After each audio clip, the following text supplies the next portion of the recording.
इन पार्टियों के बीच गठबंधन का सार ये है कि पूर्व पीएम ओली एक बार फिर प्रधानमंत्री बनेंगे। वो प्रचंड के बाद 2.5 साल तक इस पद पर रहेंगे। नेपाल के अंदर रातों रात नई गवर्नमेंट आई है और इस नई गवर्नमेंट को देख के काफी सारे लोग हैरान हैं। तो अभी हम जानने वाले कि इंडियन मीडिया और इंडिया गवर्नमेंट इसके बारे में क्या कहता है। जो केपी ओली शर्मा की पार्टी है वो भी इस गवर्नमेंट के अंदर है और 2.5 साल बाद वो भी प्राइम मिनिस्टर बनेंगे। तो आइए जानते हैं इस वीडियो के इंडियन मीडिया इस नए गवर्नमेंट और नए प्राइम मिनिस्टर के बारे में क्या कहता है, फिर आपके साथ बात करते हैं। चुन गई नेपाल की नई सरकार, पीएम की कुर्सी पर फिर बैठेंगे पुष्प कमल। जाने कौन है पुष्प कमल प्रचंड।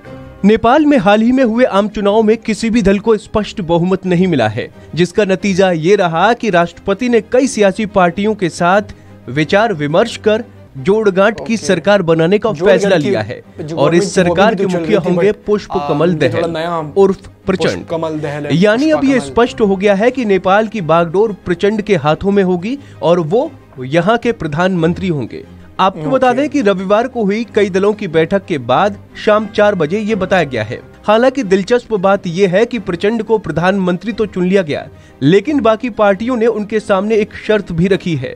दरअसल गठबंधन में शामिल पार्टियों ने कहा है कि प्रचंड सिर्फ 2.5 साल तक ही प्रधानमंत्री रहेंगे। इसके बाद सीपीएन यूएमएल सत्ता संभालेगी। इन पार्टियों के बीच गठबंधन का सार ये है कि पूर्व पीएम ओली एक बार फिर प्रधानमंत्री बनेंगे। वो प्रचंड के बाद 2.5 साल तक इस पद पर रहेंगे।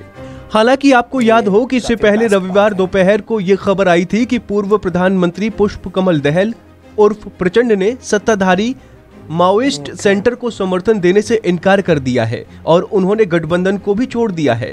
नेपाल कांग्रेस के वरिष्ठ नेता रामचंद्र पौडेल इस बारे में मीडिया को जानकारी दी थी। वहीं प्रचंड की पार्टी की चाहत थी कि दोनों ही पार्टियां 2.5 साल के लिए सरकार चलाएं। हालांकि दूसरी पार्टी की मांग इससे अलग थी। वहीं चुनाव परिणाम में किसी भी पार्टी को बहुमत न मिलने पर नेपाल की राष्ट्रपति विद्या देवी भंडारी ने सभी पार्टियों से कहा कि वो रविवार तक नई सरकार बनाने का कोई फैसला ले लें।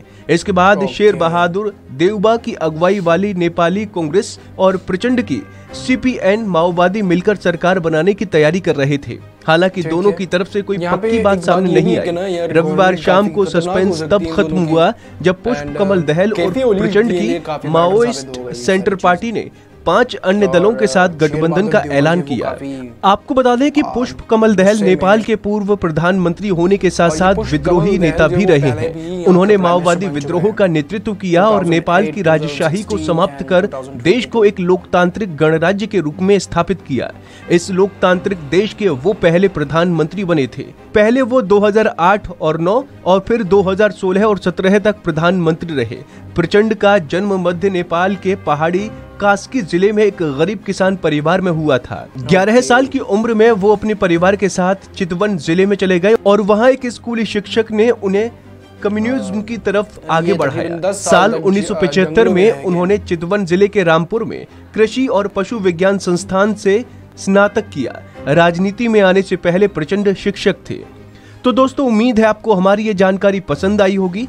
ऐसी ही तमाम अपडेट्स के लिए आप बने रहिए वन इंडिया हिंदी के साथ। तो भाई यहाँ पे नेपाल का नया प्राइम मिनिस्टर चुन चुका है और नया प्राइम मिनिस्टर नेपाल का है वो पुष्प कमल दहल या पुष्पा कमल दहल जो है नेपाल का नया प्राइम मिनिस्टर है। जो पुष्पा कमल दहल है वो अभी की जो देउबा सरकार थी उनके साथ ही मिले हुए थे, बट जो गठबंधन वाली हुकूमत थी, जो गठबंधन वाली गवर्नमेंट थी, उन्होंने उसको छोड़ के और दूसरी साइड पे आगे जिसमें केपी ओली शर्मा है। अब अगर पुष्पा कमल दहल या पुष्प कमल दहल के बारे में बात करें तो ये पहले भी 2 दफा प्राइम मिनिस्टर बन चुके हैं। इन्हें 2008 से लेकर 2009 तक प्राइम मिनिस्टर थे, फिर 2016 से लेकर 2017 तक प्राइम मिनिस्टर थे और ये तीसरी दफा वो प्राइम मिनिस्टर बनने जा रहे हैं। अभी अगर केपी ओली शर्मा को गवर्नमेंट दे दी जाती है तो इंडिया के साथ इनके रिलेशन काफी खराब हो सकते हैं। तो अभी जो नए प्राइम मिनिस्टर उनकी ये कोशिश होगी कि इंडिया के साथ ताल्लुकात सेट कर ले, बट जो केपी ओली शर्मा है वो जरा इंडिया के खिलाफ रहता है। तो ये थी वीडियो, आपको पता चला कि इंडियन मीडिया क्या कहता है, इंडियन मीडिया का किस तरीके से रवैया आता है। एंड इंडियन मीडिया का यही कहना है कि केपी ओली शर्मा अगर आ जाते हैं इंडिया के खिलाफ या नए प्राइम मिनिस्टर बन जाते तो इंडिया के साथ फिर उनके रिलेशन काफी खराब होंगे। तो ये थी वीडियो, आपने जानी, आपको पता चला कि केपी ओली शर्मा भी नए गठबंधन का इत्तेहादी है और इत्तेहादी के बाद वो भी 2.5 साल बाद नए प्राइम मिनिस्टर बनेंगे नेपाल।